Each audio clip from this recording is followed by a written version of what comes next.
Hello guys, so DMZ Season 4 is around the corner, and yes, it is confirmed that they will be wiping absolutely all your progress in DMZ so far. All your stashed guns, keys and mission progress, but most importantly you'll be losing all of your unlocked insured weapon slots. But there might actually be a good reason for this, as Season 4 is essentially another complete overhaul of the DMZ world that you know and love.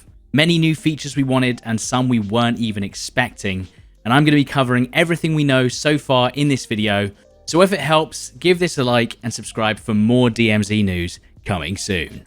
First and foremost, we're getting another new DMZ map.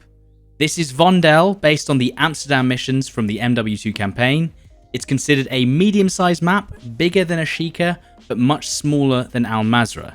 It's going to have the same amount of players as Ashika Island though, with potentially 6 teams of 3 players with a maximum of 18. Now I'm sure you're thinking, isn't this just going to be Ashika Island 2 with everyone PvPing each other to death within the first 5 minutes? Hopefully not, as it should be just large enough to separate the players on spawn, and UAVs and towers shouldn't have as much range as they do on the island. It's still unknown if a simulation will be allowed also, but most likely. Now, most importantly, the massive changes to the DMZ world itself. One of the biggest changes to DMZ is that you'll now be able to take cash between rounds and store it in the menu due to the new wallet mechanic. You were then allowed to bring cash into the next round to make missions easier or to give yourself an advantage in the following round to buy armor, equipment once in game. And of course, there's going to be new missions that will require you to bring large amounts of cash into the game for completion, I'm sure. There will be a limit to how much cash you can extract per round based on the size of your wallet, but you can increase the size of your wallet due to another new feature coming up next. Now, the reason why they're removing your insured weapon slots is because they're suggesting that there'll be new ways of unlocking slots and other upgrades in Season 4. This potential start to a fleshed out hideout system is called the Forward Operating Base. It's essentially a menu before you enter your DMZ matches that will allow you to access multiple ways of upgrading your stash, items and weapons, and it will also be the hub for the new faction reputation system that they talked about in a previous update. First of all, they have outlined that on top of insured weapon slots, they will be allowing you to expand your key stash size, weapon stash size, and of course the new wallet size. So this is where you'll be able to use cash or faction reputation to purchase expansions to your stashes and wallet sizes. According to the blog, you will gain reputation from the communication station within the FOB, where you can unlock something called Urgent Missions. These are faction-specific missions that will most likely supplement the normal missions that you complete for DMZ, and will most likely be more like the daily missions that we've been asking for. Probably smaller tasks that you complete regularly to boost your reputation with a chosen faction. Alongside this, we now have the bounty board. This is described as exfil, bartering recipes and buy station discounts. So assumably you can get cheaper items in the buy stations and weapon tables by gaining reputation with certain factions. And then lastly, we have the weapons locker. This might be a replacement to the current weapon stash system, but essentially this will be the place for insured and contraband weapons, and most importantly it specifies that you'll be able to upgrade both weapon types in this menu. The last part of this explains that all operator upgrades within the forward operating base are passive and don't need to be equipped, and allow for efficient progress across all aspects of DMZ. In my eyes, with the addition of cash between rounds having value and additional reputation missions with factions, this is just the start of a potential hideout system and maybe even some sort of trading outside of the game. I assume eventually we might even be able to hold more items between rounds as well, but I think this is a good introduction at the very least.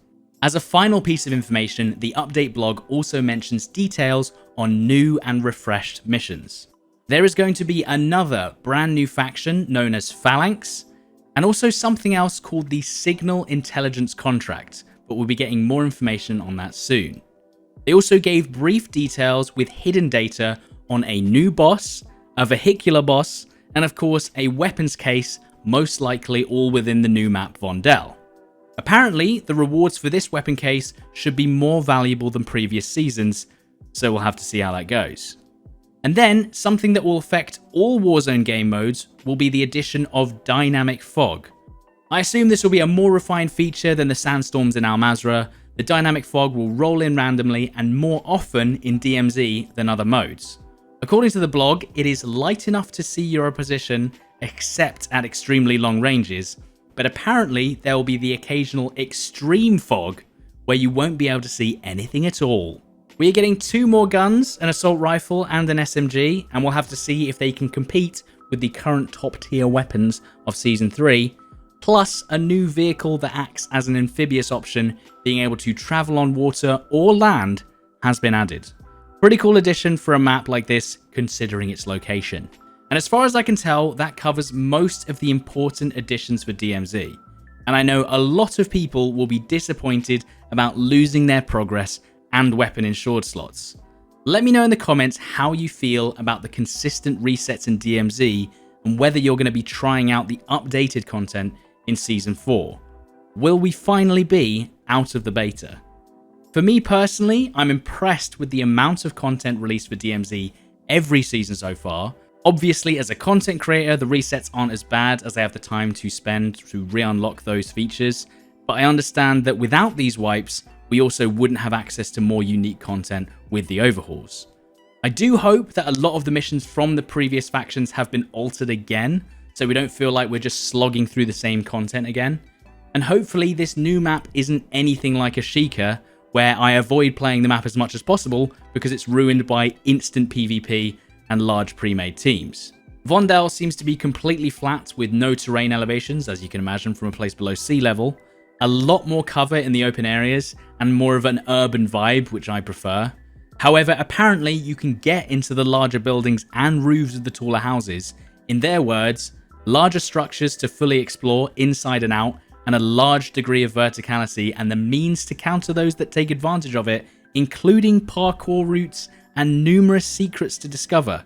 So I'm sure there might be some sort of secret underground thing again to get you between zones or something. We'll have to see how that works. But right now, in my opinion, the biggest issue of DMZ of the larger pre-made teams has still not been addressed, and I'll have a more in-depth video explaining this coming this weekend. But overall, I'm very excited for the future of DMZ. It seems that they're listening to community feedback and adding features based on what players want most. Either way, I'll be happily covering DMZ for the foreseeable future, and if you have any thoughts about the new content or any concerns about what I've mentioned in this seasonal update, let me know down in the comments. And if this video helped you, give it a like and subscribe for more DMZ content. And I'll catch you in the next one. Cheers.